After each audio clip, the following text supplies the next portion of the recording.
I have my freaking fiance on the podcast. Are you walking different now? Oh yeah, my arm is so heavy. No, I mean like that fiance walk. Yeah, I got that pep in my step. And I also have my fiance sweater on.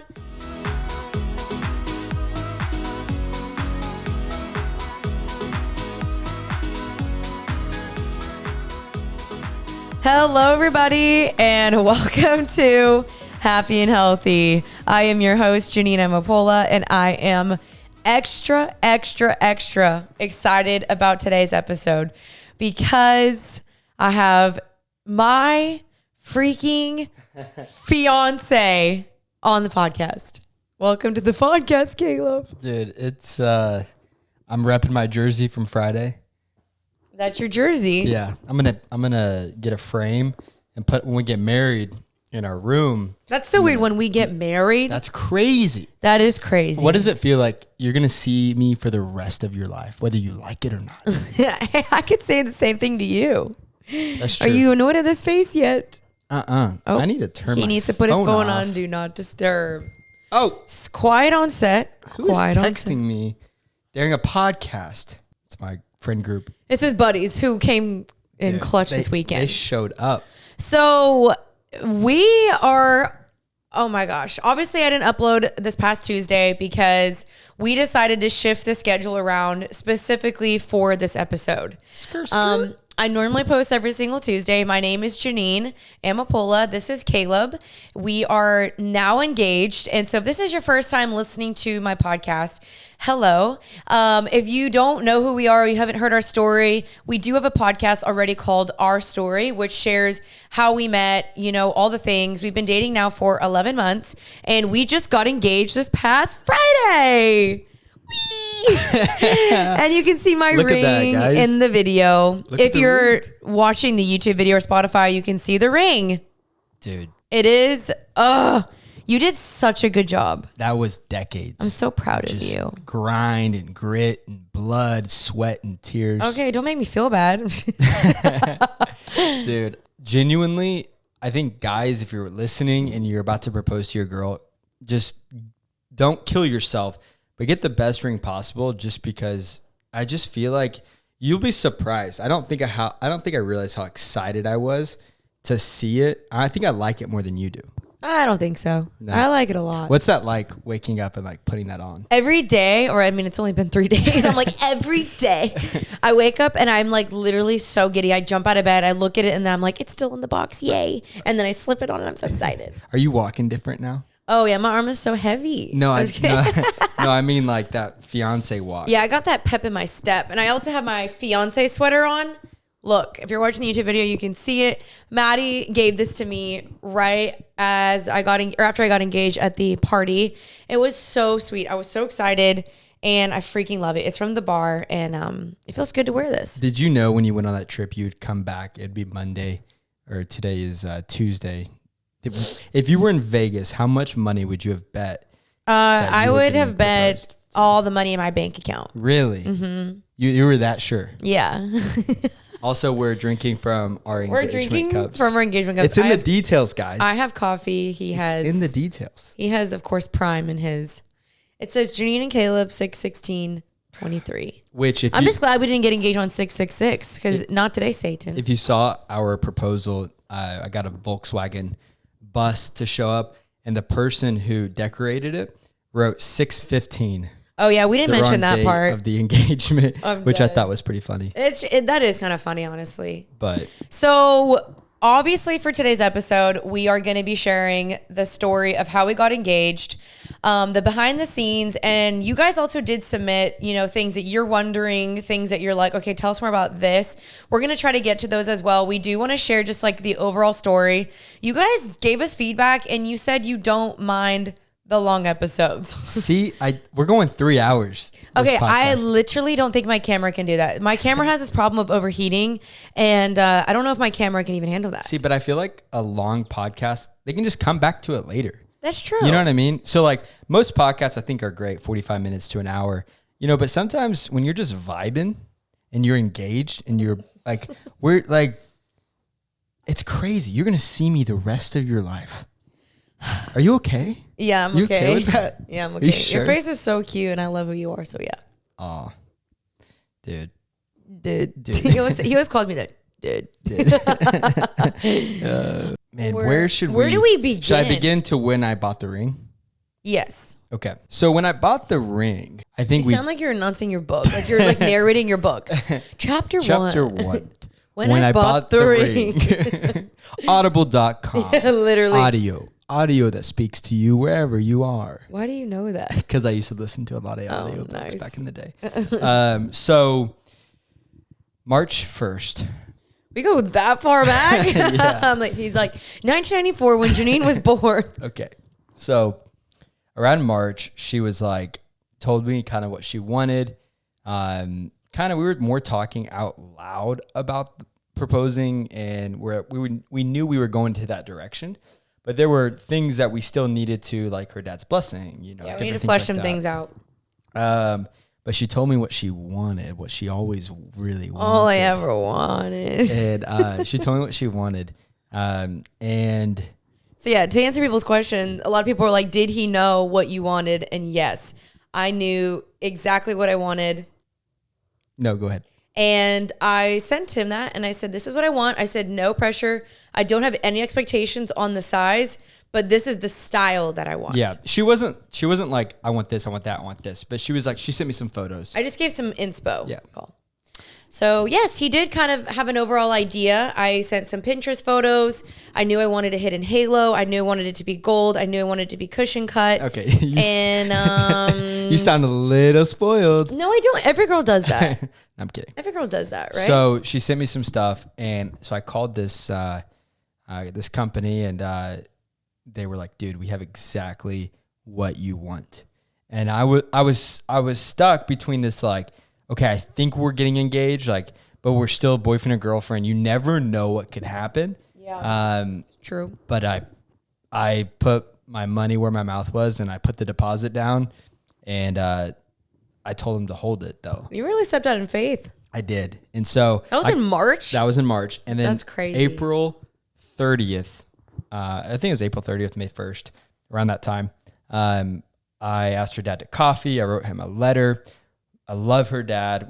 We have our breakfast spot. We go once or twice a month to this little breakfast spot next. So cute. Over here. And we just talk about history and, politics and et cetera. And wrote him a letter, asked for, I do this too much. You use your hands a lot. I wrote him a letter and I was like, I will love and protect and serve. I want you to be close by. I want the family to be a part of our lives. I was like, do I have your blessing to marry and spend the rest of my life with your daughter? And he said yes, and I cried. And it was so sweet. It was so sweet. And then so from then on, the planning started. We went to Israel, and so I thought about doing it there. And I thought he was going to propose to me there. And a lot of you guys actually thought that too. I got a lot of DMs being like, this is going to be the trip. He's going to propose here, blah, blah, blah. And initially I made a joke. I'm like, oh, it'd be fun if you proposed to me in Israel. But now I look back, we're so glad we didn't do it there. It was really like, it was the one thing that I didn't rush. And I think our relationship, and because I wanted it to be special, but I also wanted our people to be there. And that meant so much to me because now looking back, I'm like, if it was going to be in Israel, like it would have been special for us, but then we would have just jumped right back on a bus. We were with 30 random people. Like we wanted to celebrate with our people. Yeah. And so me and Mad Dog. Mad Dog who? What was that? We call her that. Mad Dog who? Dude, I didn't know you did. It's Rick Rose. You are, it's so funny seeing you. Like you were always comfortable before, but now you're I'm like stuck. A little too comfortable. Yeah. Like you're going to be scared of me here soon. Dude, bring it on. Now you're locked in. Me and Maddie start getting on the phone, and we're like, okay, how can we do this? And she was like, well, me, Maddie, and her friend Riley, we're going on a girls' trip, and I think you should interrupt it, and let's plan the best proposal we could plan. So for a month and a half, every single day, her and I, voice message, this call, that call. I also was trying to ball on a budget. It looks it probably looks crazy expensive, just from like if you're looking at it. Genuinely, on everything, it wasn't. And we had a lot of, I mean, it was expensive. Yeah, but it was expensive, but I feel like it looks way more expensive. Okay. And so not that matters. I could spend however much I want to because it's a free country. But Chill everyone. so we had an idea in our head that we wanted her to go out on a dinner. I would interrupt it, but we didn't know how. We knew we wanted to be on the beach. So before I got engaged, of course, Maddie and I had the conversation. She's like, what do you want at your engagement? I really didn't say anything. I said, all I want is a videographer so I can have a cute video. I want pictures. You were like, I don't want to know anything. Yeah, I said, don't tell me anything. I just want my nails to be done. Yep. I And I want said, hand lotion. I probably want my friends to be there. I want my hand lotion because my hands are wrinkly. And that was really all I said. I had no other expectations. I didn't say, it has to be this, do this, I need to wear this. Like, I literally was just like, these are my 5 like bare minimums, and the rest, like, you take it away. Seriously, everything was on my shoulders as far as like, she gave me no ideas. Like, she didn't want to know. She wanted it to be a surprise. There wasn't this like moment where her and I went into she didn't give me any leads.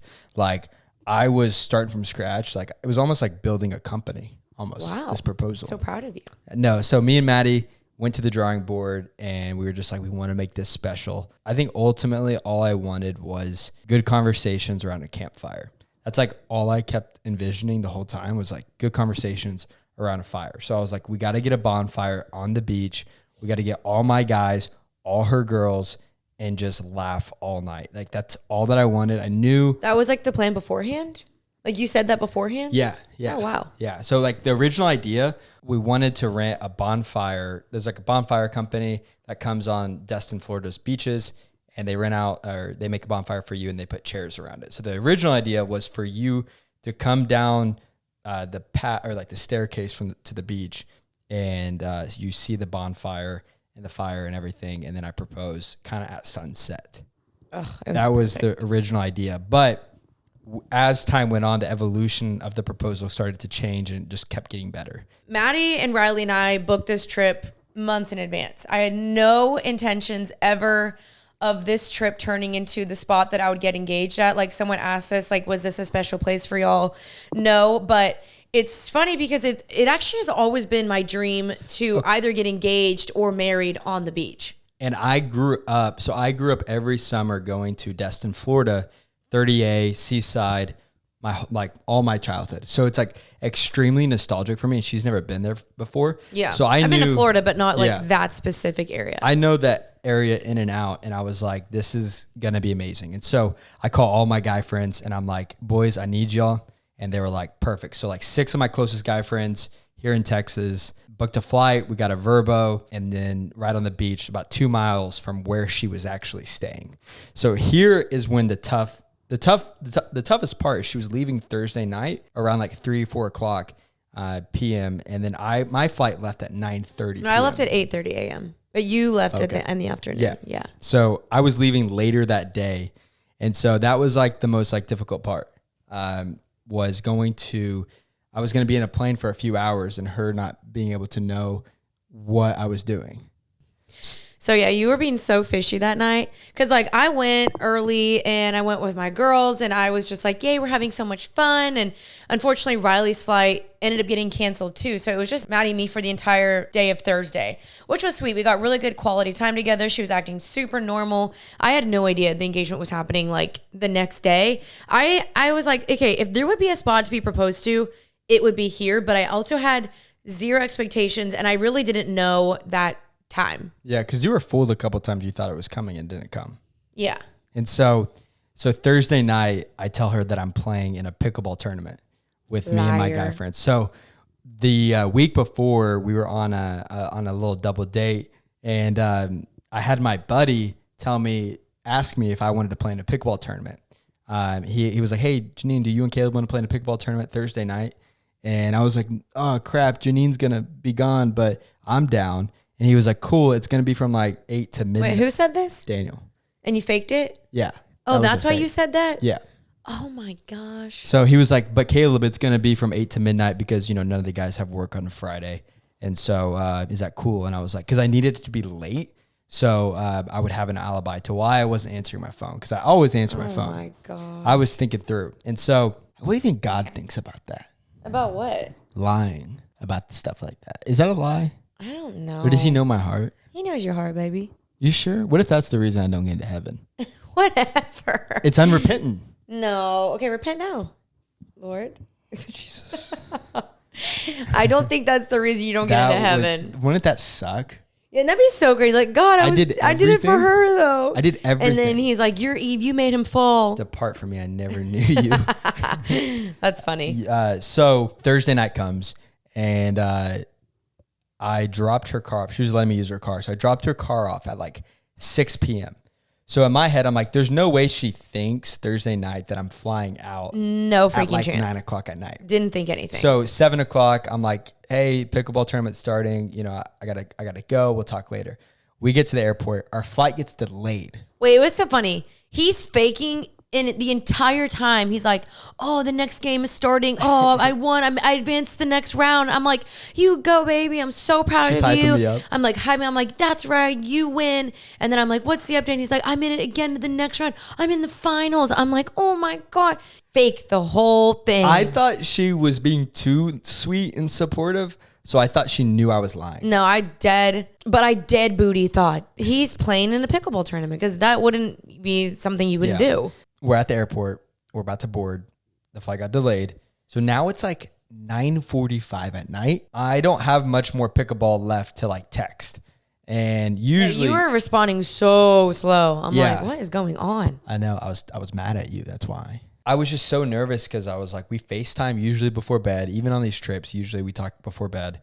I was like, I was so freaking nervous. So we get on the plane and we're about to take off, and someone throws up on the aisle. Oh, Like unbelievable. blue chow on the aisle. And What? Yeah, dude. What's that mean? Blue chow?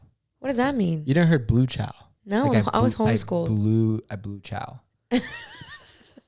What? Okay, real quick. Everyone right now. Blue chow. I blew chow. That's not a thing. Yes, it is. I blew chow. Okay, well, you can make it a you thing. Blew it like. Yeah, blew like you're chow. blowing like. No, I blew my guts out. You know that? Ew. Okay, next. Well, we get hang on, it. real quick. Comment if you've heard blue chow. I've never heard of that in my life. I blew chow. And so someone had to come clean the throw up off the ground. It's so gross. And that delayed us 30 minutes. And then because it delayed us 30 minutes, a storm came through, delayed us for another hour and a half on the tarmac. It's 102 degrees outside. Humid. You know when you're stalling, Wait, was it hot in the plane? you have no idea. Wait, 'Cause there's really? Because when you're They sitting stopped there, it? when you're idling a plane, there's like no like fresh air. Circulation. It is Oh horrible. my! You left that part out too. I was sweating. You know when you're really hot, you get nauseous too? Yeah. Because when I enter the plane, I always get nauseous, no matter what. He's a Dramamine boy. And so I forgot my Dramamine. We finally take off. It's 11 o'clock. 11.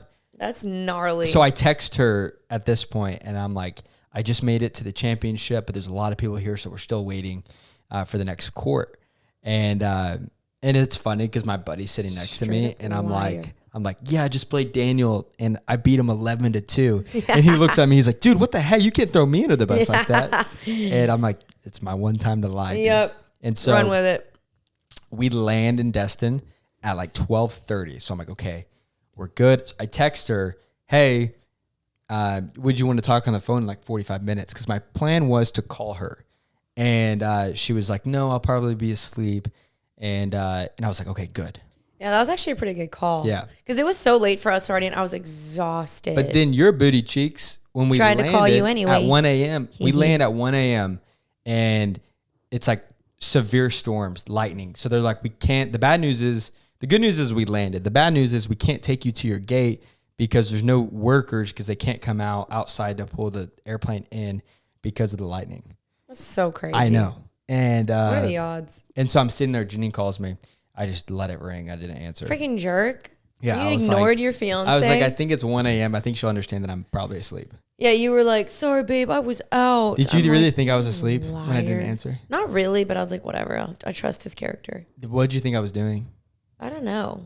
You were talking. I thought you were like talking to your. Did it make you mad? No. You were No, chilling? because I went to sleep. Gotcha. So we land finally. We get to the airport. They go, okay, the good news is that someone volunteered to bring you guys in. The bad news is we can't get your bags. And I was like, what the heck am I going to do with my bags? We go downstairs to go get our Turo that we rented a car.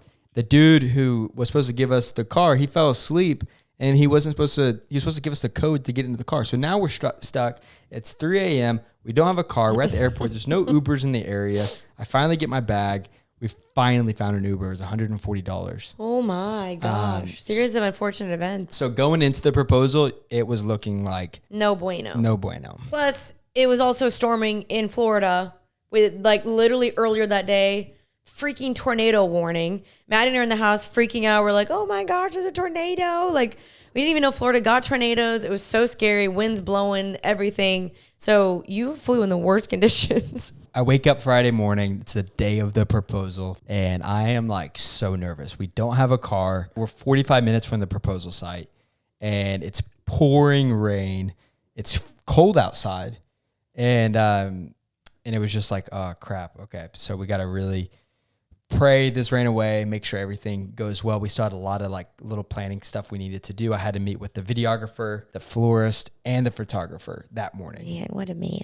Yeah. And so, and make sure we knew where I had to find where Jeanine was going to be. I had to coordinate with Maddie. I had to coordinate with the florist. I had to coordinate with the photographer where they're going to be. And then with the weather, so we met at coffee that morning. Thankfully, the photographer's mom picked me and two of my guy friends up. We meet at the coffee shop.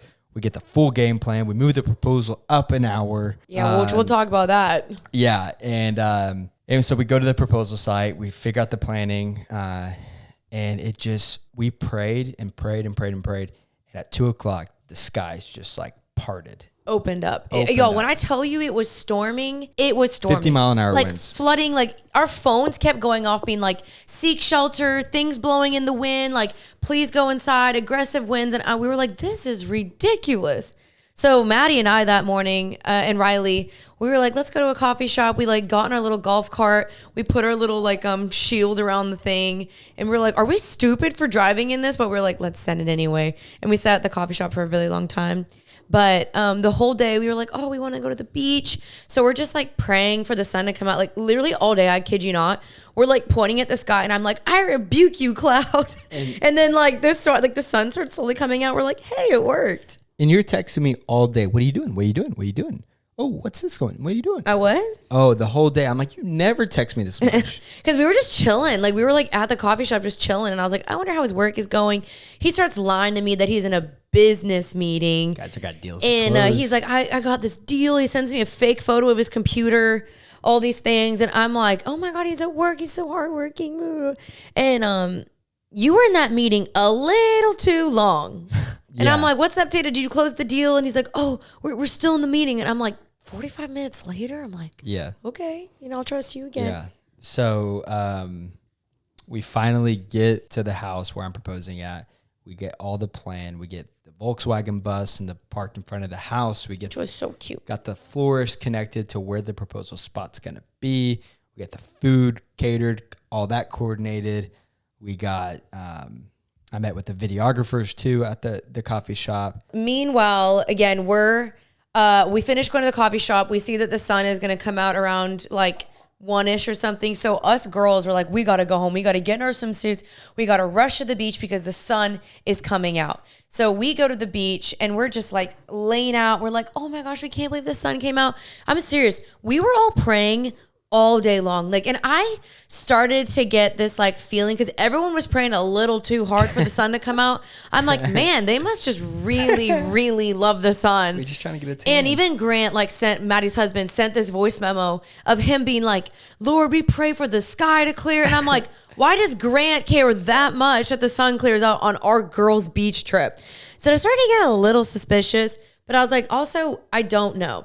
So we rush home, we get in our bikinis, we're like, let's go to the beach. We go to the beach, we start having this like amazing heart to heart. Us girls are just like praying for each other, encouraging each other, challenging each other, being like, this is where I could see you do better. This is where I see you sucking. Okay, not really, but like literally we were like, where do you see me needing to rise up? And we would call each other out on things. And then it was just really great. So Maddie this whole time is like, we're going to have a beach little photo shoot. She's like, we're all going to get dressed up for this dinner. It's at 6:00. We're going to get cute pictures beforehand. And she claimed, so the house that we were staying in, she said was a family friend's house, which it technically was. But the lady that lives in Alice Beach where I got engaged, she was saying that that lady was the one that was setting us up reservations, which it really wasn't that lady. And she's like, oh yeah, her name, what was her name supposedly? I don't know. It was something like Lottie or something. Yeah. And so she's like, she got us reservations tonight at this really beautiful restaurant in Alice Beach. I'm like, did you believe that at all? Yeah, totally. You did. I was like, oh my gosh, yay, I'm so excited. And so we're having this heart to heart, and Maddie's like, oh my gosh, there's another storm coming. We need to move up the dinner reservation because otherwise the restaurant's going to shut down or we're not going to be able to get an Uber back. So we need to. You're like, you look at the skies like. Yeah, what? And I'm like, guys, we just got here. And she's like, we probably need to leave in like 30 minutes. I'm like, we just got here. We're just now tanning. I'm like, no, I don't want to leave. She's like, I know, but we need to probably go back and get ready and like make sure we're on time for the dinner. Otherwise we might get stuck there. So I was like, okay. What if you were you not going to push it just in case? Yeah. Yeah. I was just like, okay, whatever. Like honestly, because Maddie was the one that was like kind of in charge. I was like, okay, whatever. And I'm so go with the flow with any plans typically. So I was just like, okay. I get everything set up. I go back to our Airbnb or Verbo, whatever. And getting ready. This is where it starts to get serious. So all my friends were like, what are you going to say? What are you going to say? And I was just like, trust me. I don't know what I'm going to say yet, but like, I feel like God's going to speak to me. In that moment, when I was like, in my head, I was like, when I'm driving there, that's when I know what I'm going to say in the proposal. That's crazy. Yeah, and everyone, all my guy friends and everybody was starting to get like, you need to figure out what you're gonna say. And I was like, I promise you, like, I know in my heart what I already want to say, but also like I've like thought of this moment a lot in my life, and I just I never wanted to be like, oh, I gotta write on a pen and paper, you know, I love you and I want to spend the rest of my life with you. You did do that though. I sounded like Bill Clinton right there. Oh, please, I don't want to marry Bill Clinton. So I get in the car, put my AirPods in, and this is on your way to the proposal. Yeah. Okay. And I'm trying not to get choked up while I'm like saying this. I threw on a song, and was it our song? No, it was Sound of Mine. That's what I'm saying. Oh yeah. It's been our song lately. It's called Sound Mine by Mercy Culture. Yeah. And I had like a little letter, and I just wrote what like my promises were to her.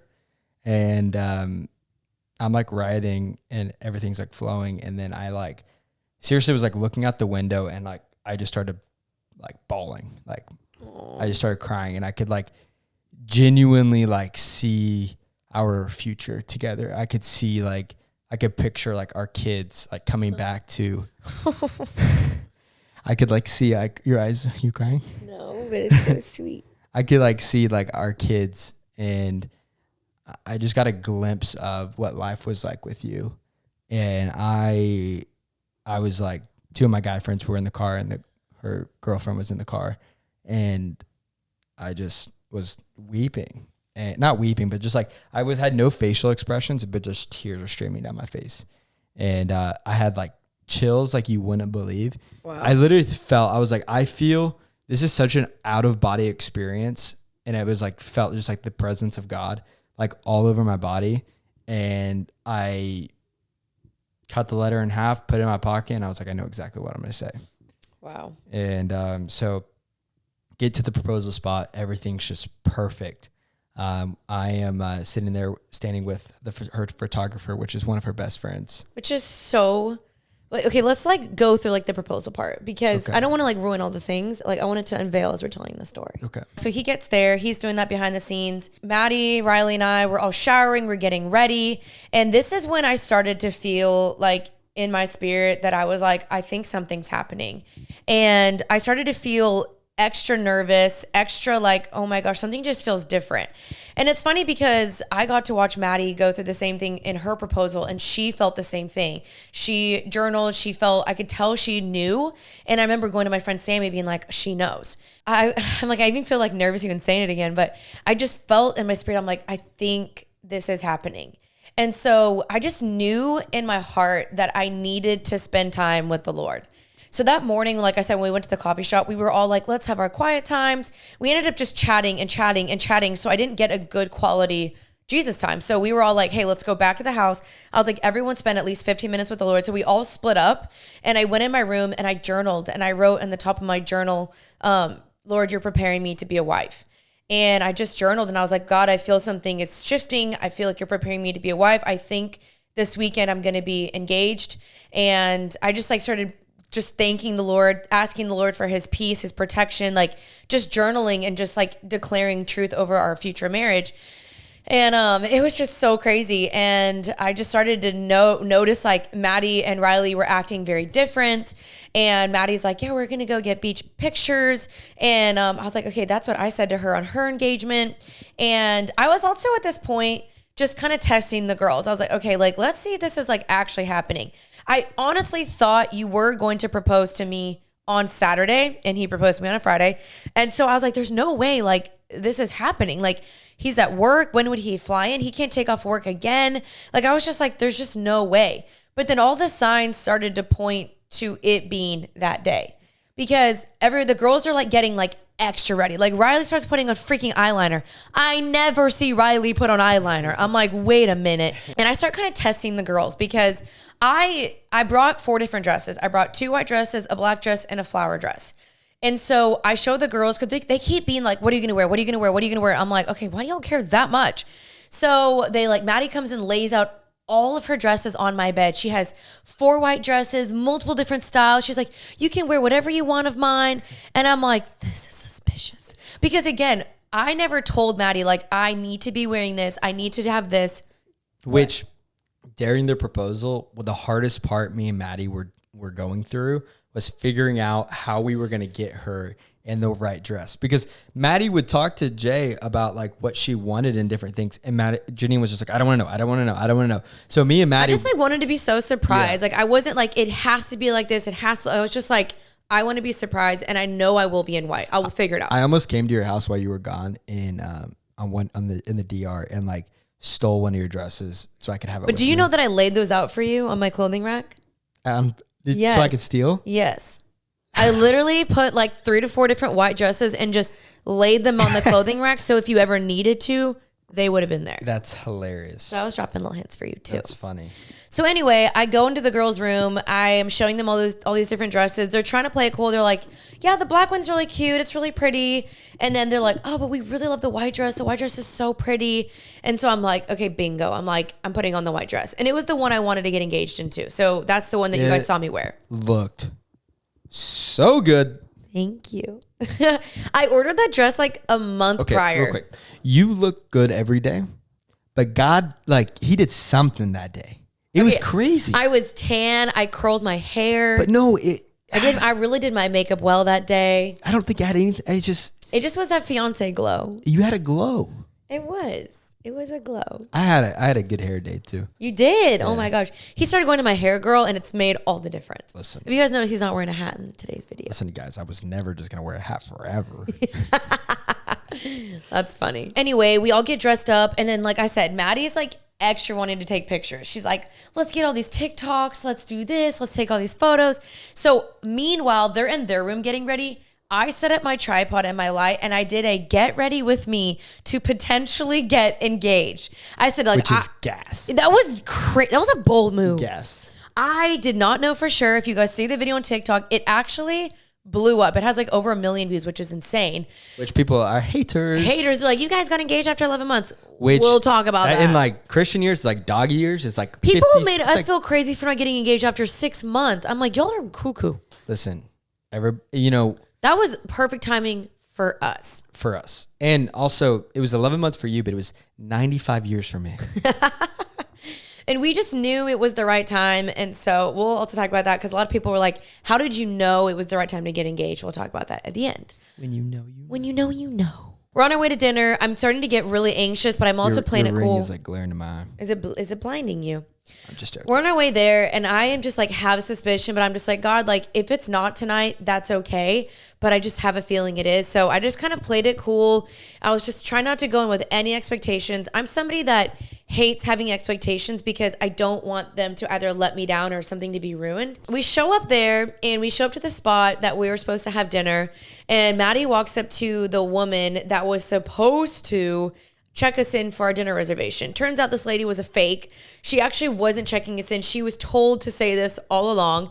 So we go up there and Maddie's like, hi, I want to check in for the reservation. And the woman answers so fast. She's like, hi, are you here, Maddie? I'm here. Like, so what you didn't hear, and I learned this later. Well, that was later in the night. Okay.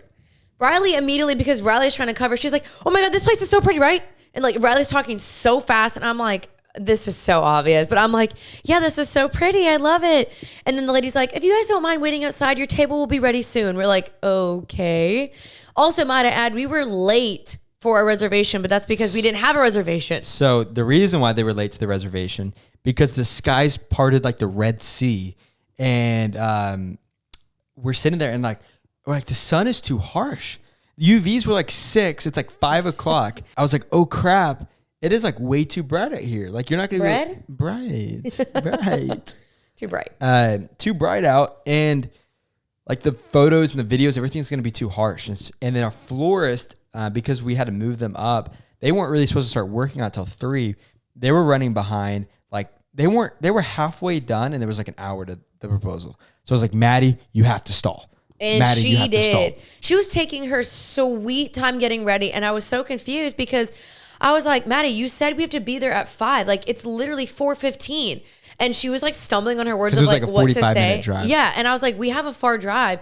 And I was like, aren't we going to be late? And she was like, Thankfully, you guys got an Uber. We are right where we need to be. And I was like, okay. Thankfully, you got an Uber. Oh, truly. Because there's barely any Ubers there. Yeah, it was difficult. Finally, it's like 5:40, 5:30. And I'm at the proposal spot. The florist just finished. I got my little basket in and where the roses and the flowers are, and which I don't think they were roses. They were. There was something. It's coming to me. I should know this. You should know this. Well, they had baby breaths and gardenias. Yeah. Gardenias? But anyways, I was standing there and I was so nervous. And so her best friend, Sarah Partain, was the photographer, which if you need photos or a wedding, hit her up. Amazing. She's the absolute She's my best. bestie, one of my good friends. And she's such a strong believer in everything. And so she prayed over me like right before Jay got there. And it didn't calm me down, but it definitely just like empowered me. And she just spoke into us and me and literally prayed for like 10 minutes. Really? Yeah. Dang, you go, Sarah. And thanks, Sarah. Where the proposal spot is, it was about probably a 50-yard walk to where I had to pick her up at. And so if you know at a restaurant that's on the beach, you got to walk down the stairs to the beach. And I'm hiding underneath it. Underneath the stairs. Underneath the stairs where she can't see me. And so there was like 3 dudes who were helping me out. They were like kind of the lookout for me. And so they gave me the nod that she was walking down. Okay, so like I said, the lady was like, your reservation, we're about to make your table. Like, you guys can just wait outside for a second. So Maddie's like, oh, let's just like go see the beach. And I'm like, okay. And we start like walking there and they're walking all slow. And I'm just like, oh my gosh, they're being so sus. Like, what is going on? And so I start taking cute little videos because I was like, okay, maybe this is like about to happen. And so we start walking towards the dock and the stairs. And the guy that like checks if you can go down to the beach, because apparently it's like a private beach that's only for like Alice Beach residents or people that are staying at the hotel. He goes, and I thank the Lord, I didn't hear this, but he goes, and who freaking says this? I don't know. Are you guys here for the proposal? And Maddie's like, yeah, no. She talks so loud and like tries to overtalk him. That? Who does that? I'm going to go on Yelp and write a review against him. I don't think you can. Because he almost ruined my proposal. He kind of almost did. But the Lord plugged my ears or something. And Maddie again was like trying to like stall. And then we started going down the stairs. But as we're looking over the beach, that's when I was like, am I getting engaged here? But I did not see the proposal site. So I was actually starting to get disappointed because I was like, I don't see it. All I see are umbrellas. There's like families on this beach. And I was like, I don't see it anywhere. So I was like, maybe it's not happening. So then I started to think it probably wasn't happening, which is kind of crazy. It's just cool. So I walk down the stairs. I'm starting to get like kind of anxious, and we get to the very bottom, and I'm just like, oh, this is so pretty.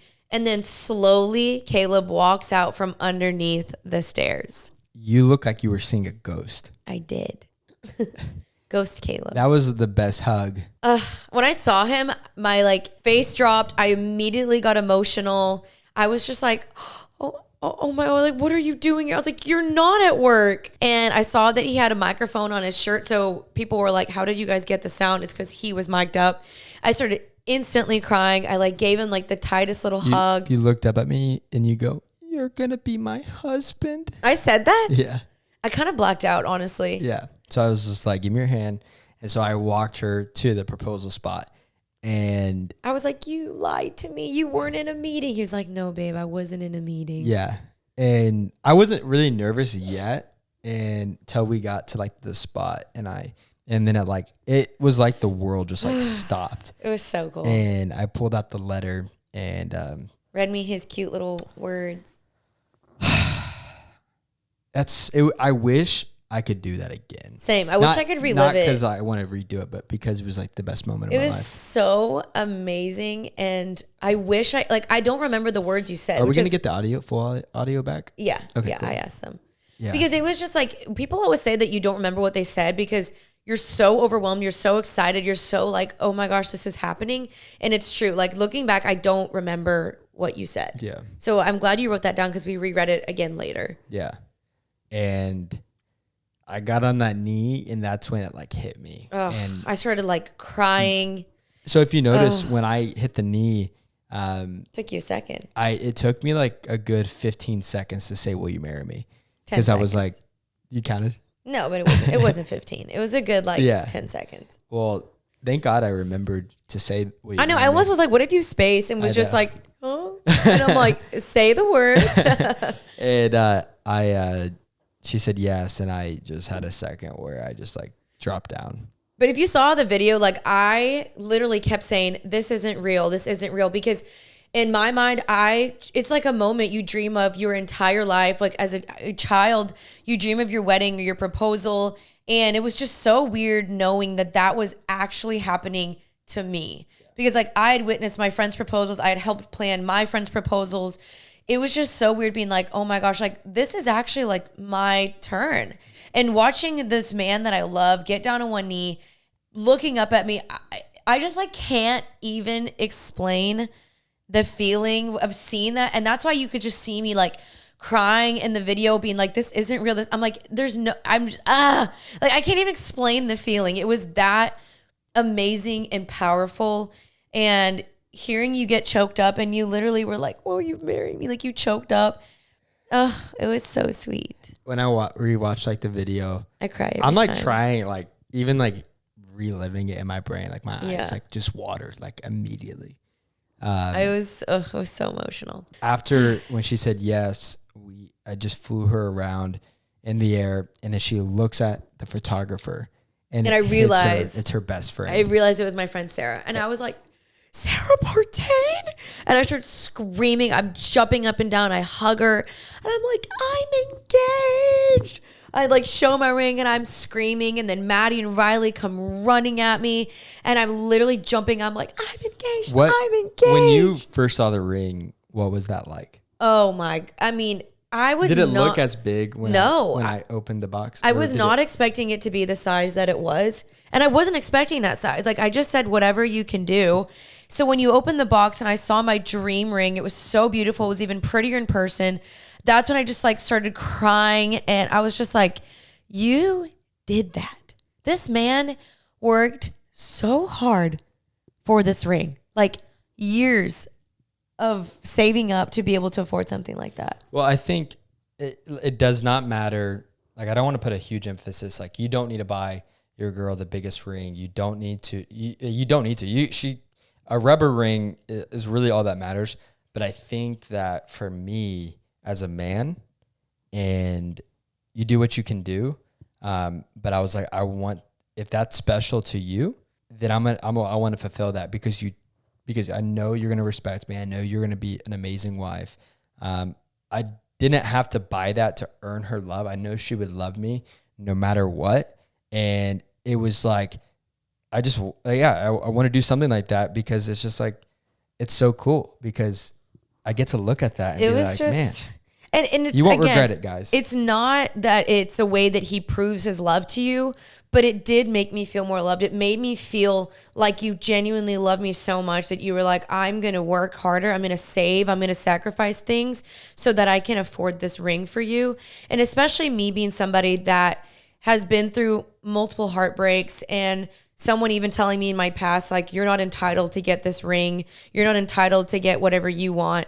Like, I've never felt like I was entitled to get a ring, but knowing that, like, I didn't even have to be like, will you do this? Like, you wanted to get this for me. I never was like, will you please, like, me demanding this ring. Like, you willingly did that for me, and it made it 10 times special to where, like, I do believe, like, the man wants to make you happy. He wants to bless you. He wants to make his girl happy. And whether that's 1 carat, 6 carats, whatever you guys can do, I just believe, like, it shows his willingness to sacrifice for you. And it was just, it made me feel so loved knowing that it was my dream ring. Well, Dave Ramsey always says, if you can't buy it in cash, don't buy it at all. So that doesn't mean take a crazy loan out. But ultimately, I just, you're my best friend, and you're going to have that on your finger the rest of your life. And so it's so pretty. I love it. Yeah. He even added a hidden halo for me, which was my dream. I was just like, oh, it's so perfect. So anyway, we take some photos, and so the whole night my theme was like, I'm just going to keep surprising this girl. Oh my God. And he did. And kept on going. So we walk up. Well, the first thing in the basket, so our favorite drink that we like to drink together is like a little margarita. Yeah, when we go to dinner together, we get a margarita. And I love a skinny so marg. I put like a little pitcher of little margaritas, or a margarita, and then 2 cups, and so I poured us a little drink. It was so cute. Right before we barely even drank it because we were like, we were just like in the moment. We poured it, had a little sip, and then we were like, okay, let's go back to celebrate. And so we walk up the steps to where the house was gonna be, and there's this like big square grass. Would you call that a pavilion? Yeah, little pavilion, like a courtyard or something. And so we walk up the steps, and it's in front of you. It's like 20 yards, and if you're picturing this, it's like all my guy friends, and then or 3 of our other girlfriends flew out there. So too. yeah, he was like, okay, there's more surprises. And I'm like, really? And he's like, go up the stairs. So I go up the stairs, and I see all of his friends and my friends. My friends freaking flew out. My friend Alyssa that I had just seen went back to California for 2 days, flew back to see me. My friend Sarah Herring, my girlfriends came out specifically for this. They're playing our song. They're blasting this music. They're all jumping up and down. I am like, are you kidding me? I'm screaming. They're like, you're What song was playing? Life Got Crazy by Mike. So when we first started dating, we listened to the song Life Got Crazy, and that was like the theme. Guys, if you go back to her Instagram, probably in September. August. Oh, August, yeah. August, she posted a photo. So go to her Instagram. It's like me wearing this cute little white and she's flowery in Tennessee, dress. Mm-hmm. And she captioned Life Got Crazy. Life Got Crazy. Because he told me to do that. And we were so new in our relationship around that time. Like a few weeks. I DM'd him. I was like, what should I caption this? Or what should I text you? Or I text you. What should I caption it? And he was like, Life Got Crazy. And I actually did it. And he was so happy. So when I walk up, it's like I walk up and all my guy friends start attacking me, and I sprint away. So I'm running away from them.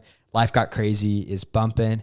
All her girls are crying in a circle. Yeah, we're crying in a corner. And me and my guy friends, I'm like running away from them, and they all get me in like a huddle, and they all like attack me around, and we're like just like doing a big mosh pit, just going. And then they push me in the middle, and we're all jumping, and I give them all hugs. I'm like, oh my God. Some of them flew. Some of them drove 12 hours plus. Yeah.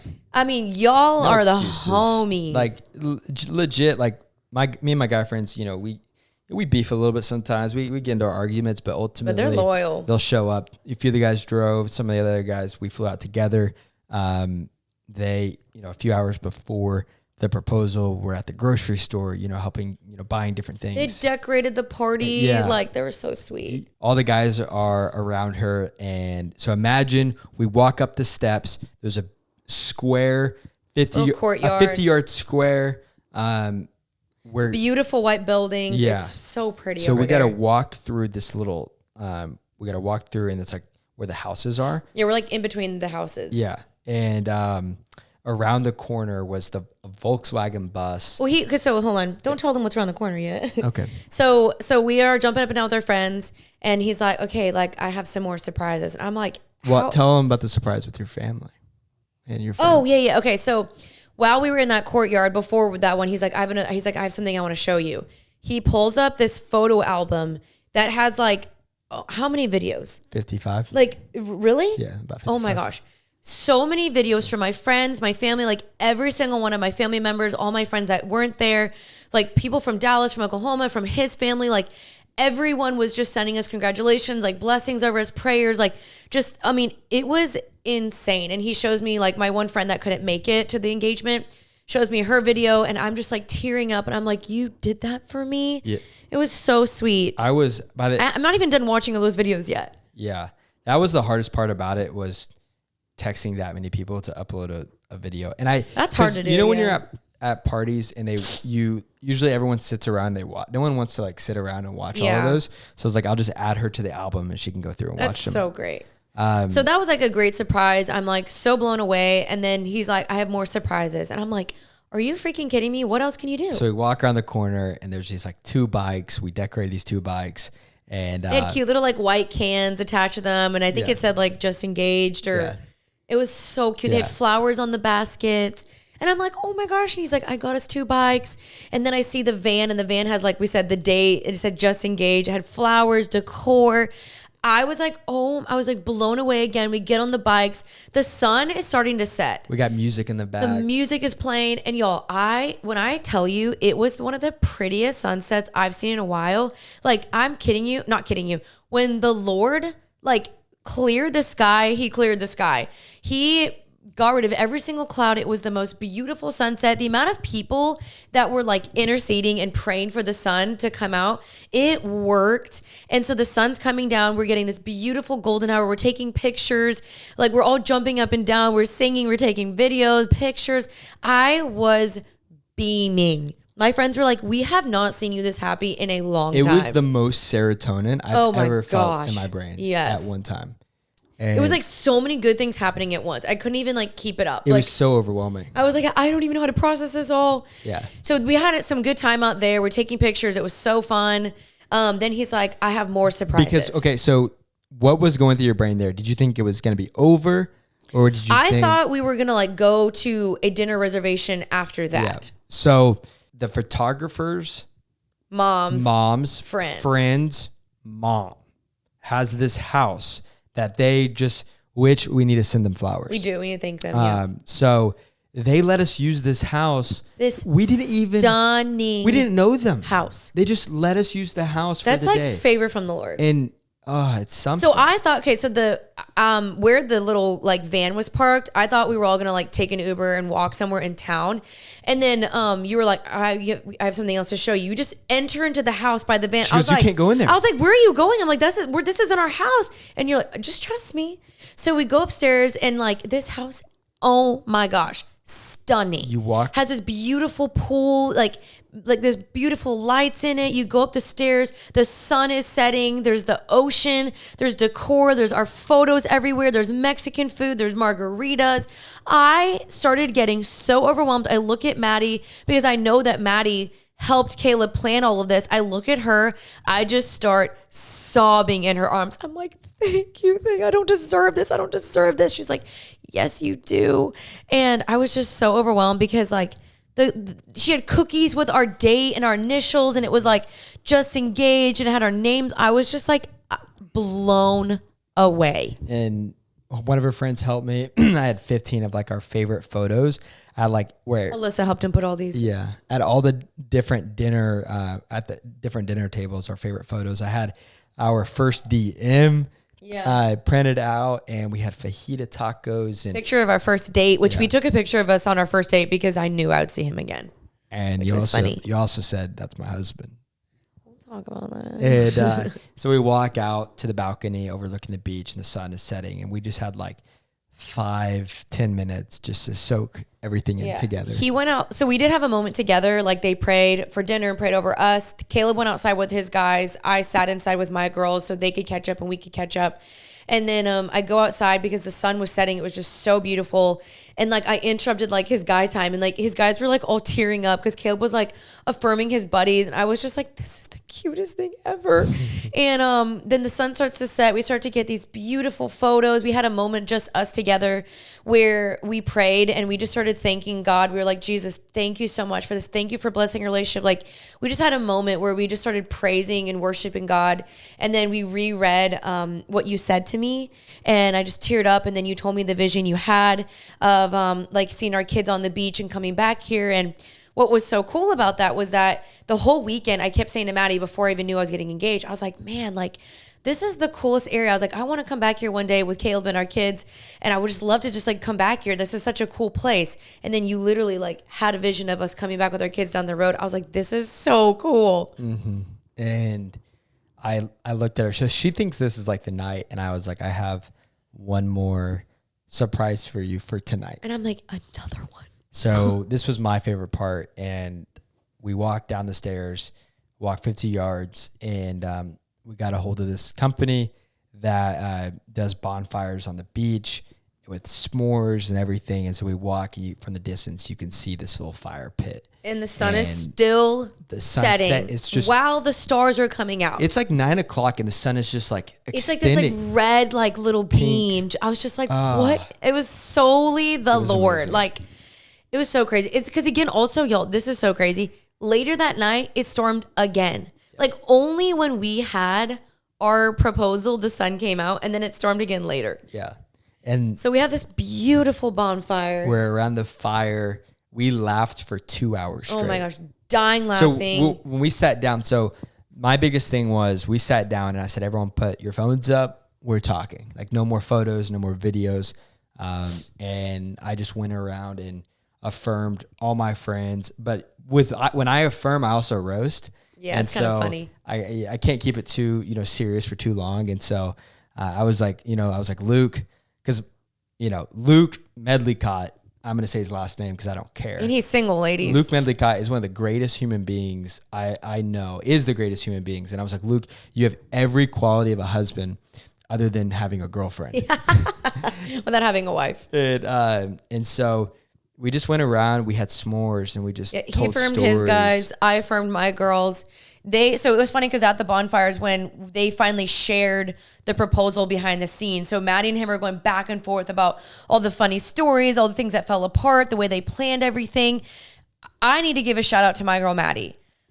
The most incredible friend. Maddie, thank you, thank you, thank you. She spent a month and a half with Kaleb. When I tell you, she sent me probably 5 voice messages a day, each voice message being 10 minutes long, like calling, like FaceTimes with people, like on your behalf, like doing whatever she can to like make that moment special. She's the most amazing friend. Thank you, Maddie. I love you.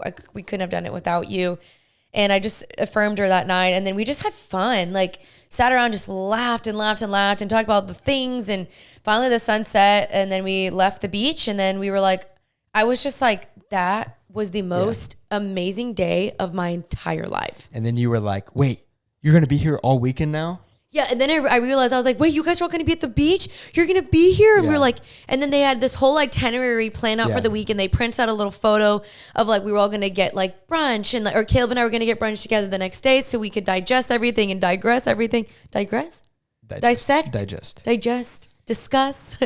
And then we had a fun beach day. We all like just got off social media, had a really present, fun day at the beach. And I just was like over the freaking moon. I was like, this is the best weekend of my life. It was so crazy. I picked you up for breakfast that next morning, and we got in the golf cart and drove to our little breakfast spot. And you put your hand on my thigh, and I just saw that ring, and I was just like, are you ready to build a life together? I said yes. Yeah. It was so cool. So that is the story. Well, then Friday night or Saturday, we spent all day at the beach, and then you're missing the best part. Oh, sorry. What did I miss? The night is I got us reservations at this little restaurant spot called Tommy Bahama's. Incredible food. We talked and laughed all night over dinner, and it was like great conversation. So fun. Yeah. It was so fun. We all got dressed up, and Maddie let me use one of her white dresses because I didn't. I see your body in a white dress. Okay, Mike. I see your body. But Maddie was like, use this white dress. I was like, okay. So we all got dressed up, and it was so sweet. And we all were so tan, and some people were extra sunburned, like Maddie and Coleman. I feel like I've gotten like extra darker each podcast. Yeah, you have progressively. Yeah. It was so amazing. And I just thank God so much. And I remember just being on the plane ride home, just thanking the Lord of just like, God, thank you for this man. Thank you for blessing our future marriage. Thank you for this dream proposal. Like, I didn't ask for any of that. I never expected that. I couldn't have even written down that proposal, even if I tried. Like I had zero expectations. I was just like, God, like you've got this. I trust Kaleb. I trust Maddie. That was the most perfect proposal I could have ever asked for. Thank you, baby. You worked so hard. Thank you.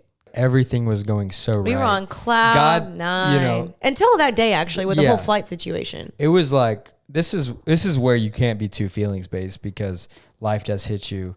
Little JJ, you know, she had a lot going on. Well, first of all, we had some struggles even getting to the airport. So our Uber just decided they weren't going to pick us up. Yeah, he even scheduled it minutes before we're supposed to leave. Canceled. Yeah, and the one time said American Airlines call out. I'm still upset. Me too. Doesn't get delayed. And they, so my uncle's on vacation. Coincidentally. On the same time I'm proposing. So I call him. I'm like, hey, dude, can you pick us up? Take us to the airport. Gets us there. We could not find an Uber. There was nothing in the area. Yeah. We had like 10 minutes to spare. We're scrambling. We got there and Jay forgot to check into the flight. Okay. In my defense, I had a carry-on bag. I don't normally do a carry-on bag. I was like, you know what, this weekend I'm going to be ambitious. I don't want to pay for a bag. So I did a carry-on. So when you get to the airport, you didn't go to the gate or to the people to check in. So I go straight to the gate or straight through security. They scan my ID. Everything's looking good, you know? And we're sitting there and I'm like, oh, Maddie, what seat are you? And she's like, oh, I'm 14C or whatever. And I look on my little American Airlines app and I'm like, why don't I have a seat? And it dawned upon me and I was like, oh, no. They gave her seat away. They gave my freaking seat away. So I'm like, oh, frick, I got to go deal with this. She has her engagement flowers too. Like, yeah, I'm carrying my little engagement flowers. I'm wearing my fiance sweater. So she just looks so like. I run to the flight attendant. I'm like, ma'am, like, I don't have a seat. What's going on? And she was so mean. She didn't give a poop that we were just engaged. I was like, we just got engaged. Like, we need to go on the flight together. And she's like, well, you didn't check in, so we gave your seat away. And I was like, you gave my seat away? The seat that I paid for? Yeah, because you didn't check in. Like, sorry. But she wasn't making eye contact, which made infuriated me. She's like typing. Company policy. Sorry, I'll have to talk to you after we check everybody in. And I'm like, ma'am, I need to know what to do because I checked into my flight. And he had a seat, of course. I was like, Riley had a seat. Not Riley. Alyssa had a seat. Maddie had a seat. They were going on the flight without me. I was the only one. I was like, I need to know what to do because I need to give her my flight so I can stay back. Does the next flight have any openings? And she wouldn't answer me. She was like, I'm not talking anymore. She wouldn't even look at him. She emotionally shut down on me. She didn't emotionally shut down. She just shut down. She emotionally shut down on me. Did you do that to her? I was getting a little more intense because I needed to know what to do. Well, because literally they were shutting the door in like 2 minutes. The woman's typing on the screen. Kaleb's like, ma'am, can you please let us know? Should we take this flight or should we take the next? Is there room on the next flight? So should we do that? She would not answer. She goes, sir, I have 150 other people to help right now. I can't answer any of your questions right now. And I was like, what do you mean can't answer my questions? I was like, somebody help me, please. And so there were 2 ladies and I was like, somebody help me. Like I was getting so intense. Like no one would help me. She's shutting the tarmac doors. And I'm like, yo, don't shut that door. Don't shut that door. I was like, can you I don't care what you do. Just tell me what to do. Yeah. I'm like, should we take the next flight? Do you have room? And they would not give us answers. So he got a little frustrated. Well, I had to go, okay, I'm going to go sit back down. So I go sit back down. No. You told me. She told you to go sit down and so did I. So finally the lady gets frustrated and she's like, I'm not talking to you anymore. I will only talk to her. So I said, Kaleb, please go sit down. So then I said, what should I do? And then she finally was like, yes, there's seats on the next flight. She like reluctantly didn't want to tell me. She was like, yes, there's seats on the next flight. I'm like, thank you. That's all you needed to say. So finally we're like, okay, so we go downstairs. Kaleb made friends with the lady before this whole fiasco She was from happened. Oklahoma, where I grew up. See, I'm a nice guy. No, you were nice. I go downstairs when we were checking into our flight. I was like, I just got engaged. I was like, how's your day going? I was like, super nice. She was like, oh, I'm from Oklahoma. This is my last week. I'm going back home. I was like, no way. I'm from Oklahoma too. And so when we were going back downstairs, I was like, Jay, don't worry.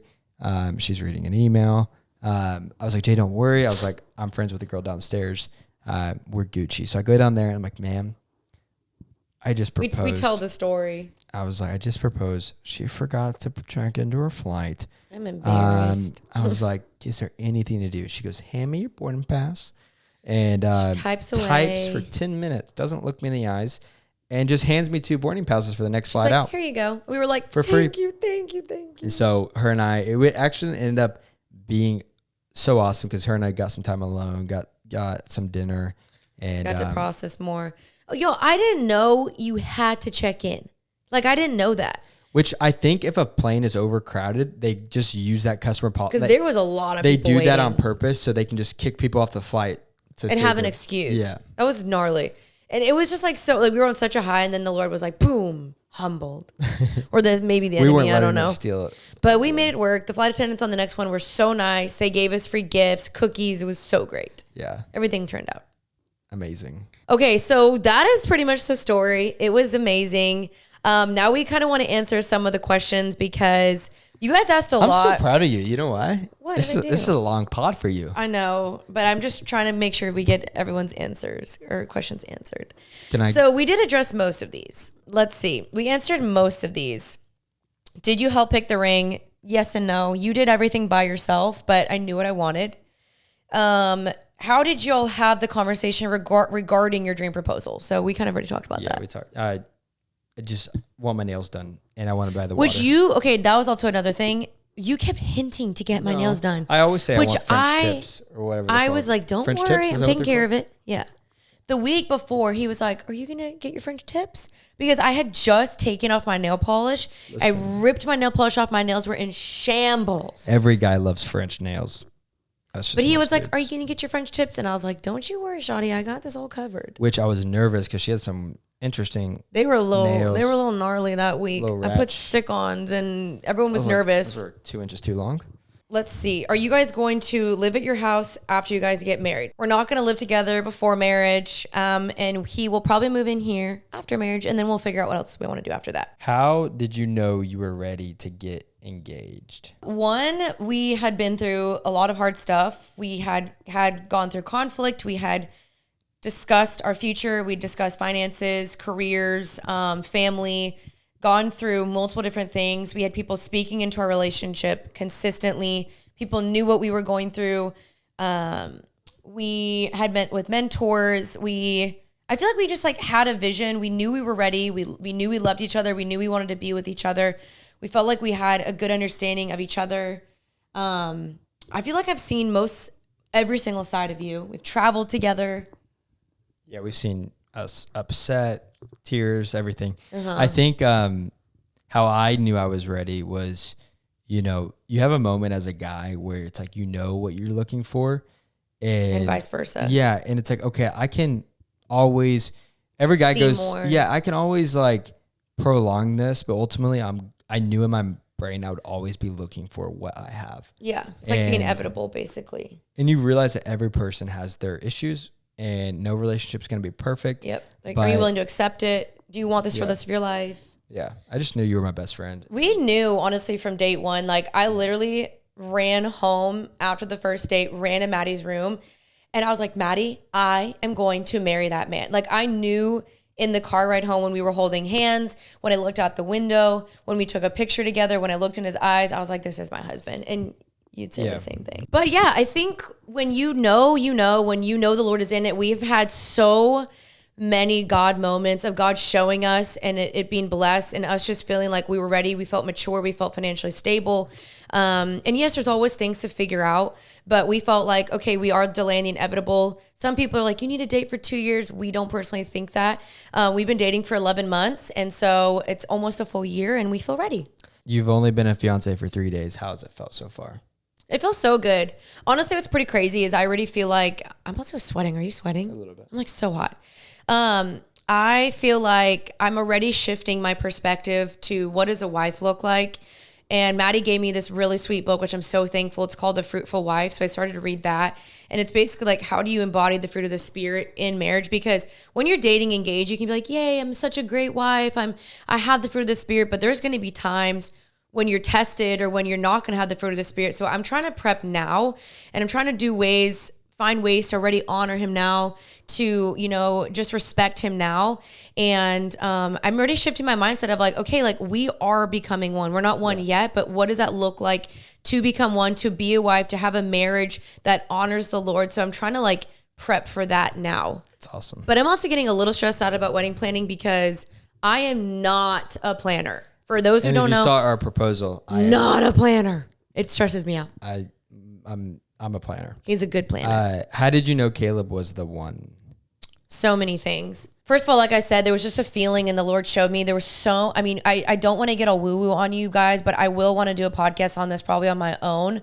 But the Lord showed me time after time after time after time. I mean, probably 5 to 6 prophecies separately about him that I knew he was the one, even though I wrestled a little bit in the sense of like, okay, you guys, that he's younger and different things that we faced. But overall, his character is unmatched. Like who he is, the way you love me, the way you led, purity, your past, the way you serve people, the way that you work hard. I mean, this is a man of God. And when I ever was stressed out about, stupid flippant things of what about this and what about that? There's a hair in my mouth. Ew, help. I got it. I knew that I could always go back to, this is a man of God. This is a man that will raise godly children with me, that will love me, that is laying his life down for me, that loves the Lord, that wants to be involved in church, that has good men around him. He's honest. He's accountable. I mean, every character, like, I made a list in my journal 2 days before I met Kaleb. And it was everything that I wanted in a spouse. And I took off everything superficial, anything that doesn't really matter. But when I wrote down characteristics and things that would make a good godly spouse, every single box checked. Way to go. What if I wasn't funny? That'd be really hard. I need you to make me laugh. Yeah. But you're so funny, so that's not a problem. That's good. So I think the Lord just showed me consistently, and I think he showed you also. You also had your own dreams and prophecies and things that you experienced as well. Yeah. You can't lean on those solely because ultimately You got to make a decision. You have to choose. Like we went through hard stuff, but ultimately I was like, I choose this person, and he said, I choose you. So yes, there's not like a one for you. God can show you and highlight, but you still ultimately have to decide. What advice would you give to a girl who's like been, because like I've been seeing some comments like, oh, we've been dating for 3 years. Like, what would you say to a girl that wants to be proposed to and they've been dating for years and he hasn't yet? I feel like that's a question for you because you're the guy. I can get my take, but I think as the guy, It depends what your, I guess, expectations are. And it depends also on the season that you are. If you're in college or if you're still working on stuff financially or whatever.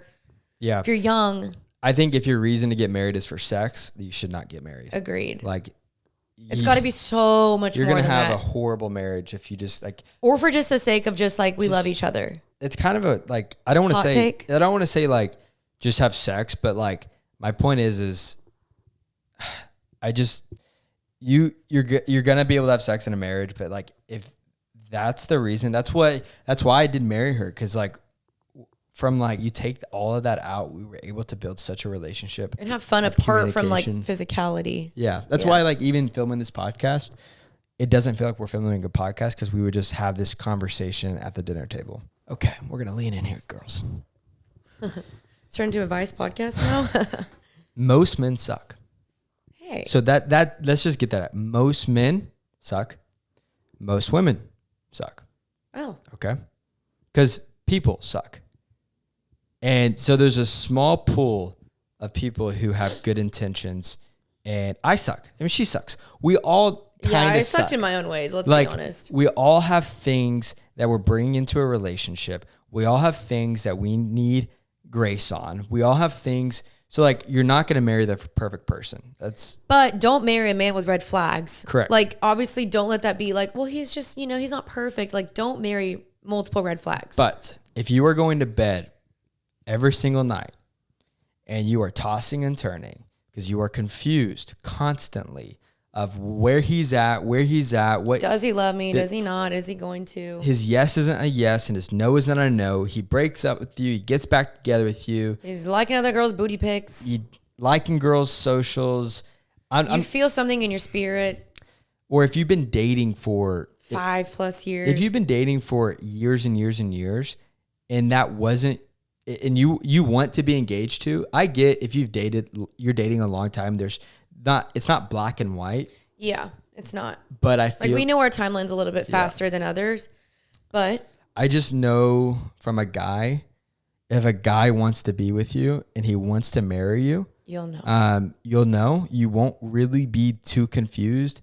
I mean, I hate when people are black and white about relationships. Okay, it's not black and white. So it's not black and white. He might have things he's going through. He might have past hurts. But I think that like you got to ask yourself like 3 questions. Like number 1, is he loyal to you? Is he loyal to God? And like, is he someone that you can literally like wake up to for the rest of your life? But his heart, if you don't feel like it's ignited for you in dating, it's going to be super difficult. And it's like, also, we're not married yet, so I can't even give like advice, but I know from a guy's perspective, if his heart is not ignited for you and it doesn't like he's not willing to just like drop anything and like serve you.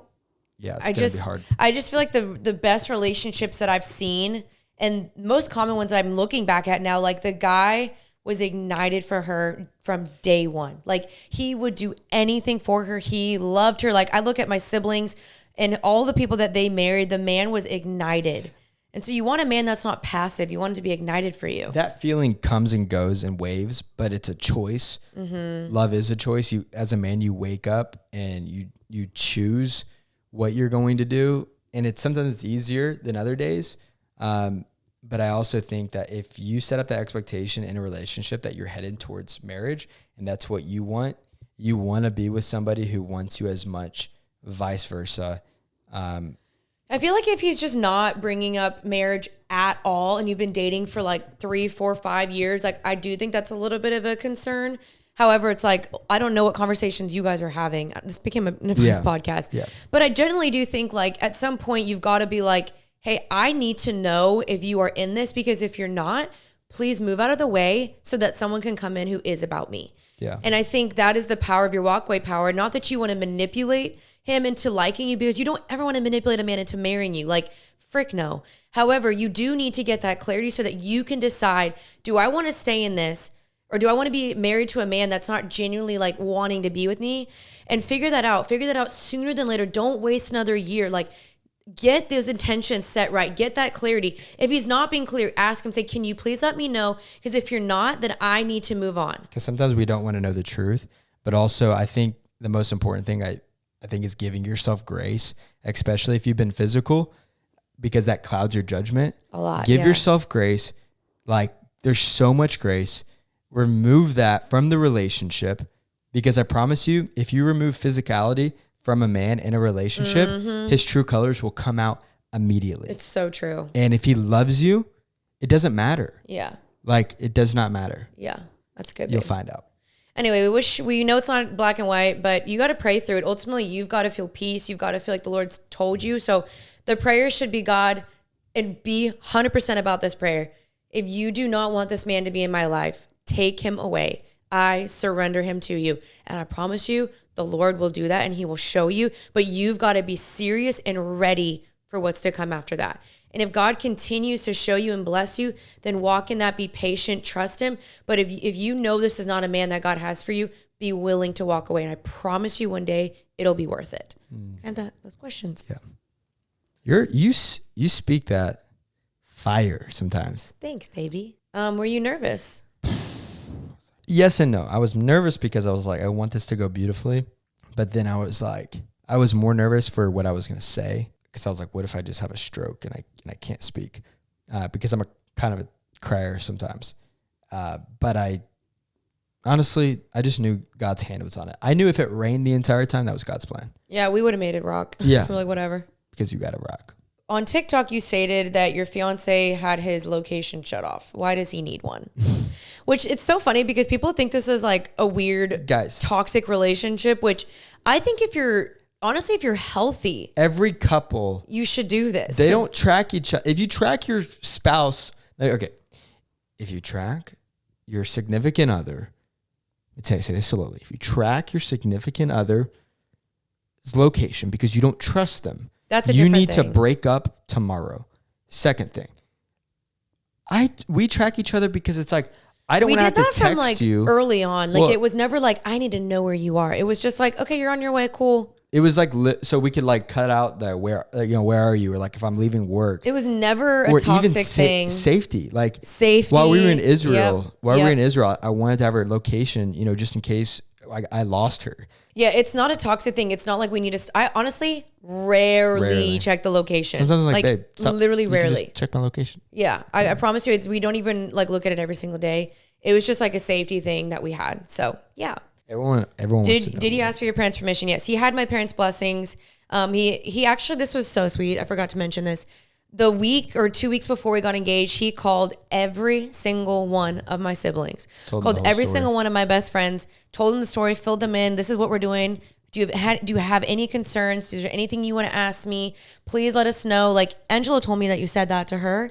And that meant the world to me. So my whole family loves him. They all knew, they all blessed it. And that what meant so much to me. You guys, it is worth waiting for a man that your family, if you can, that your family loves and blesses, and that they bless the relationship, that it's done properly. It's done the right way. It's done in a God-honoring way. It is worth waiting for that, because trust me, I've been in situations before where my parents did not bless it, and I never wanted to be in a situation like that again. I wanted my parents' peace, blessing, my whole family to be in it, and it be done the God-honoring right way, and it was so worth it. And as a guy, that can be very scary, because I'll be honest with you, I wanted to, I did it, but there wasn't like, I was anxious. Like it's scary talking to her sisters, I love her sisters, but that's like a very vulnerable thing to put yourself out there and risk, like, hey, what do you think? I was risking them saying they don't approve or they think we're rushing or whatever. You won't regret it, because all it does is just show you that you care, and the family wants to be involved. Mm-hmm. And so that was really cool. So people did actually ask, how come our family wasn't there at the proposal? Yeah. Which it's a lot of money for all of them to fly. I have a very big family. Yeah. So it's different from my family. There's multiple nieces and nephews involved. My parents are a little bit, older. So it just was a little bit complicated. And we just wanted to save the whole party for when we were back in Dallas to celebrate with our families. So, and I wasn't stressed about that. I knew that would be difficult for my whole family, because we both have very big families. So we weren't worried about it. And they would have come if they could. And our family is so low pressure, where it was very low pressure. There wasn't any So they also want to know, like, how are we going to deal with boundaries in engagement now? Because we'll be fine, I know, but we do hear from our engaged friends that it does get more difficult, but that's just when you increase accountability more, you increase living in the light more, you increase just prayer more, praying over your relationship, praying for purity, praying that against the enemy's attacks, because we know a lot of engaged couples that when they get engaged, they're like, it's really, really hard. Satan comes to attack your relationship 10 times more. So we're adamantly praying against that now. Yeah. And we've been really, really good thus far. Well, I think it's really, we said from my whole life, I was like, I'm waiting till marriage. That's like that's just the thought process I've had my life. I was like, I'm going to wait till marriage. And so that was the standard from the very beginning. And for me, I didn't want to do anything and then feel like ashamed or like guilt, or like practice doing things. And cause it's like, sex is such a beautiful thing that God created.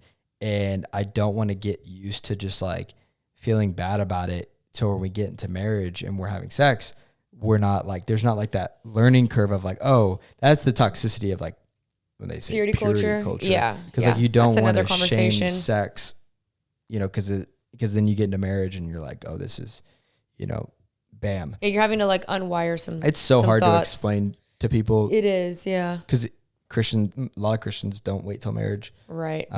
But that's just the standard I've had in my life, and that's the way my parents raised me. It's the way I believe. And it was their standard that I had in my life. Yeah. Unfortunately, my story is different, but that was a belief that I had. I've been waiting for a very, very long time again. But that's a belief that I even had in my life. And my story is just a little bit different, but God redeems. Someone wanted to know, like, talk about Christians rushing into marriage. And so that's a good question. For us, everyone's timelines are different. That's the thing, is some people pressured us a long time ago. Why aren't you guys getting engaged? When's the wedding? Blah, blah, blah, blah. You guys should wait longer. Like, this is what we feel peace about. Every couple is different. We are not rushing so we can have sex. We feel this is the right timing. And we have prayed and prayed and prayed. My pastor said, "What do you want to do?" I would ask him questions like, "Hey, what should I do here? What should I do here? What should I do?" Hey, you walk with the Spirit. What do you want to do? Mm-hmm. And we're in our relationship. Honestly, when we knew is when all our friends and family were like, "We approve." Yeah, and all of them loved our relationship and blessed it. Yeah. And that's what was super important to us. Listen. And we were like, what are we waiting for? Like, we know, we've established this. We talked through things. We went through engagement books together. I've listened to so many freaking marriage books so I could prepare for this. Yeah.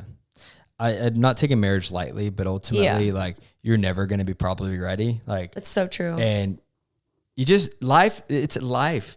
Life's an adventure. It's like, have kids, get married young. Like, if that's what you want to do it. Like, you're gonna literally only live once. And if you meet that person, like, just do it. If you have peace, if you feel like it's the right thing, like if you're mature enough, you've gotten your stuff figured out. I think there's a lot of like different things you should go through. Like, have people speak into your relationship, because maybe you will think you're ready and some people will be like, y'all are not ready. We had so many people around us being like, y'all are ready. Like, we felt peace about it. And so I think that's why. But yes, a lot of Christians do rush into it for sure. But again, like, you don't know what's going to happen in their marriage. Like, we trust the Lord. We know we are surrendered to God. So like, don't try to cast stones or already make someone's marriage. Like, don't try to project your fears or your insecurities on other people, because you don't know what's going to happen to the relationship. Maybe it does struggle, whatever, but you don't know. So don't try to ruin the marriage before it's even started. Like, don't try to curse it before it's even begun. Yeah. Because a lot of people do that. They're like, ew, you really know each other for 11 months. Like, your marriage is going to suck. And I'm like, what do you know? Like, you don't know how. Give people their flowers. Give people the benefit of the doubt, Yeah. So I don't know. Just let people live. Let people do what they want to do, and just pray for them. Believe the best. Believe the good in people. Believe that God is moving on their behalf and that we are surrendered to the Lord. Okay, we're going to do probably like 2 or 3 more things because this is getting a little long. You said it. It is long. It's long, babe. You're going to get sound bite. Well, whatever. Someone said to me, encouragement for singles who are still waiting. I will be doing an entire podcast about this later, so stay tuned for that. I got a question for you. Yes. How do you make sure you don't, now because you're in the season, your fiance, accidentally maybe throw this in people's faces too much? Well, that's my struggle because I don't want to, but it's hard because I'm balancing now. Like, I'm so excited. I want to let people in on it. I want to share the details because people are asking, but I also don't want to make it my entire identity and personality. Yeah. But you know what? Mostly what? You just live in your life. Yeah. I want to be able to be excited and not feel like I can't share it. When you're living in the shackles of other people's opinions, that's where you have no hope and freedom. Mm-hmm. Yeah. So I will be posting still, of course, trying to be conscientious, but at the same time, like, I'm really excited to be in this season and I do want to share it with you guys. And I'm sorry if that's annoying, but we're just really excited and I want to be able to openly share that stuff with you guys. Someone asked us, how did you guys meet? We already made an entire podcast on that called Our Story. So go check that out. Any other last things? But I think we figured them all out. What are you most looking forward to in marriage with me? Oh my gosh. I think everything. I mean, like, I already like all day when he's at work, I freaking miss him. So I think just like being with you, cooking with you, traveling with you, working with you, obviously, doing the thing that the Lord blesses us with as a married couple. That little thingy thing. That little thing. Pretty excited about that. Raising godly children with you. I can't wait to have kids, dude. Yeah, I can wait a little bit. But I think just being with you, I think it's just so fun. Like, marriage, don't let anyone tell you that marriage is not a gift from God. Yes, it will be different. Yes, it will be difficult. Yes, you'll be learning things. Yes, there will be seasons where it will be hard, but don't let anyone tell you that it's not a gift from God. Like, Is there something on my nose? Yeah, my skin is peeling. I got sunburned. People try to, again, like I said, project these fears of like marriage is this and marriage is bad and marriage and everyone divorces and everyone's like, no, marriage can be an absolute gift because it is a gift from God. And when you are surrendered, you do it right. You consistently pray. Like, yes, it will be hard, but just like everything else, like you can overcome it with God. And that's what we believe in. We're not trying to be naive. We know that things will be difficult. We are now in a married couples Bible study, which is such a blessing. There's engaged people, dating people, married people that have been married for 30 plus years, pouring into us, sharing the realities of marriage. You know, we're learning. And so it'll be a learning curve, just like anything else in life. It's a learning curve. And so we're excited for that. We're just running our race and we're going to run it hard. And our story is not your story, you know, like your story will be different than ours. We're going to have fun. We're going to have a freaking blast. Anything else? I think that's it. It is fun. It feels like a date. A podcast with you like feels like a little date. We actually have like really good intentional conversations on because it forces us to talk. You know what? I saw this girl's TikTok and she said that her and her boyfriend will record on their iPhone and pretend they're filming a podcast because it probes more intentional conversation. Yeah. So it's like a good little challenge for y'all. Just pretend you're doing a podcast and it's kind of fun. Talk about couples and get engaged and married in the same day. Oh, that's funny. If y'all think we got engaged fast, there's a couple in our Bible study who got, like, just wait till you hear this. There was a couple in our Bible study that got not only engaged, but married in the same day. Which is probably the most biblical. Which is so dope. We were like, good for you. He said, wrap it up. Yeah. He's like, we're not wasting no time. They did plan it out like that, but they got married and engaged the same day, which I've never heard of that in my life. That was kind of gnarly. We could have done it. Why didn't we think of that? No, I'm just kidding. I actually don't think I'd want that. But anyways, thank you guys for being so excited for us and for me.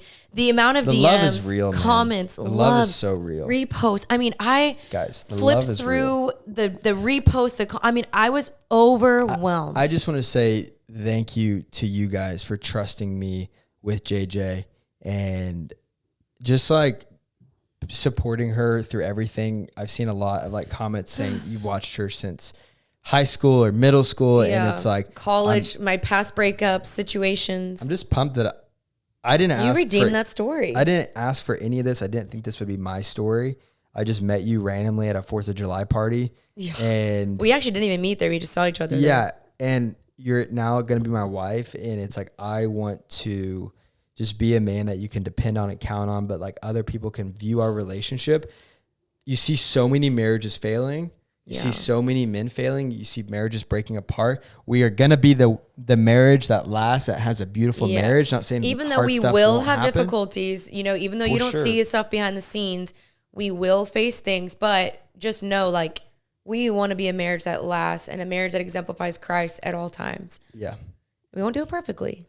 But I just want to say thank you guys for being a part of the journey. Like I said, there was so many of y'all that have been like, I've watched you since high school. I'm like, what? Thank you. This is the craziest moment in my life to be able to be like, God, thank you. You guys have watched me go through a lot. I'm so beyond grateful to y'all, to God, to this man. And it's so cool to see this all. Grammy. Thank you guys for this Grammy. Thank you for listening to the podcast. And let us know your feedback on the Instagrammy and the podcast Grammy. Comment down below. And we are so excited. We love y'all. Thank y'all. Peace out. Peace out. Stay happy and healthy. Bye-bye. It's all I ever wanted. Bye-bye. Bye-bye.